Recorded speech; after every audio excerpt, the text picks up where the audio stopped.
Yo, we are back with another video. Thank you for continuously watching all my previous videos and this one as well. We're going into should you buy a 94 through 2001 Acura Integra. Now, considering it is the year 2022 going into 2023, this is just opinionated. It's just an opinion. Of course, you can do as to your heart contents, to whatever you decide on what you want to buy when it comes to a vehicle. Now, my thoughts on this idea is going to be both yes and no, and I'll get into both reasons as to why you should and why you shouldn't. Now, we'll go ahead and start off with why you shouldn't. The reason being for that is that if you have plans to modify the turd out of the vehicle, hack it, slash it, wide body it, bolts, rivets, do things of that nature where it cannot be reversed back to OEM spec, if you cannot do that, then I would highly recommend not doing that to this chassis, only because there's very few still out there. There's hardly any in the States that are in good condition. There's hardly any in other places of the world, to my understanding, and I think you really shouldn't if you plan on pretty much racing it out. Now, of course, if you do plan to do like an OEM restoration or an OEM plus build, then I think that yes, you should possibly look into something like this, into this chassis, because it's an amazing, incredible machine and it handles very well. Now, the only problem with that is that it's hard to find parts. It's hard to find OEM parts. Honda discontinued making parts and items for this car long ago. So unfortunately, you would have to find people that have OEM used parts sitting around, or have to find people that are parting out their vehicles, or unfortunately junkyards. Now, I noticed here, looking online and looking at a lot of companies, yes, this used to have a huge aftermarket support following. Now, unfortunately, it's starting to dwindle down with a lot of companies. They're not really making too many parts for this vehicle anymore. So you will have to, of course, either figure out a way, a DIY, or pretty much find other people that are selling their used aftermarket parts in some instances. Alrighty, now going into the engine specs, the base Integra, which had the B18A1, B18B1 LS engine, made only 140 horsepower. Now keep in mind this is to the crank, not to the wheels, so it'll be a little less.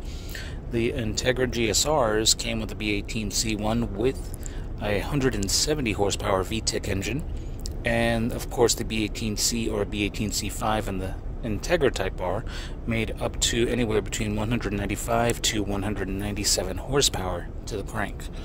Now, of course, in today's time, that's pretty much adequately slow, but of course the power to weight ratio at that time was immaculate.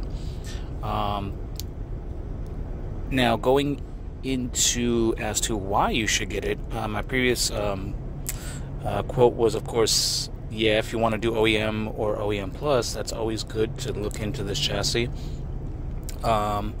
If you plan on just pretty much not looking into heavily modifying, just a couple of bolt-ons here and there, and or suspension-wise, something that you can use like on a daily basis, even a track or weekend car would be a perfect choice. But keep in mind that these are indeed still expensive in today's time because of inflation. I've seen Integra LSGS RSs go from anywhere between $3,500 to $6K, $7,000. GSRs anywhere from the range of $5 to $10 grand, and of course Type Rs anywhere between well over $25,000, $30,000 plus. So it's going to be hard to obtain a GSR or a Type R if you are indeed on a budget. But if you are looking to just slightly modify, just do an OEM Plus build, then the base model Integra will be adequate enough to do just that. Yeah, so pretty much these are my thoughts on, of course, if you should or shouldn't get them. Of course, these are just my opinion. It is up to that of you, your discretion on if you choose to buy one or not. My honest thoughts on this, if you're willing to pay that $7,000 to $10,000 premium for an Integra GSR, you might as well look into an RSX Type S or even a Civic FA5 sedan, because those, at this point in time, which may or may not fluctuate, those are going around those prices of what people are trying to sell their GSRs for. So you might be better off in looking into something like that if you are willing to pay that price point, and you would actually have a K series in Honda as opposed to an outdated B series. So yeah, I mean, there's also going ahead and doing engine swaps to an Integra, but the power to cost ratio might be too much or not reasonable, or not even make sense to do so. So there's also the H2B swaps, B20s, GSR swaps, K20, K24 swaps, and even that of the L15B swaps now that people are doing. And there is kits for those, but you're more than likely, or more than should, just look into a newer generation Honda if that's the case. But yeah, those are my thoughts on should you buy one or not. And I'd like to thank you so much for watching the video and listening to what I had to say on it. And as always, thank you so much. I'll see you guys on the next video. Peace and have a great day.